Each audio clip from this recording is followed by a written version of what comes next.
నుంచి మనం తప్పించుకోగలమా? చావు విషయంలో ధనవంతుడు పేద అనే భావం ఉందా? యముడి దృష్టిలో మనుషుల్ని ఎలా శిక్షిస్తాడు? ఇవన్నీ తెలుసుకోవాలంటే శివుడు పార్వతికి చెప్పిన 5 మరణ రహస్యాల గురించి తెలుసుకోవాలి.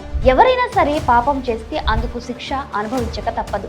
అసలు ఓ వ్యక్తి చనిపోయిన తర్వాత ఏం జరుగుతుంది? చావు రహస్యం ఏమిటి? ఇలాంటి విషయాలన్నీ కేదార్నాథ్ క్షేత్రానికి వెళ్లే దారిలో శివుడు పార్వతికి చెప్పినట్టుగా వాటిని యమధర్మరాజు అనుసరించి గట్టిగా చెప్పాడని హిందూ ధర్మం ప్రకారం పురాణాల్లో చెప్పబడింది. అయితే ప్రస్తుత సమాజంలో పాపభీతిని మరిచిన వారు తప్పులు చేస్తూనే పోతున్నారు.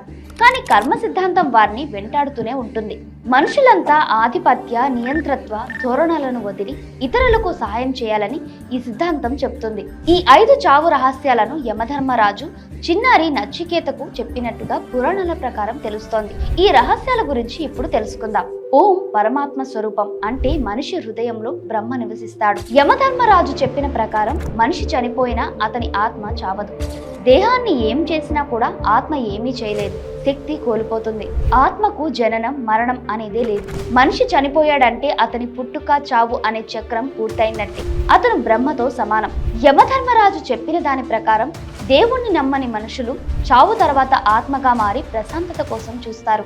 ఆత్మల గురించి ఏం చెప్పారంటే భగవద్గీతలో శ్రీకృష్ణ భగవానుడు ఆత్మ సిద్ధాంతాన్ని వివరించాడు. ఆత్మ నాశనం కానిది, ఆయుధం ఛేదించలేనిది, అగ్ని దహించలేనిది, నీటితో తడపలేనిది, గాలి ఆర్పలేనిది అని వివరించాడు.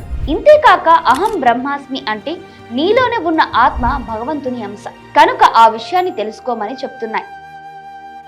సర్వే జన సుఖినో భవంతు.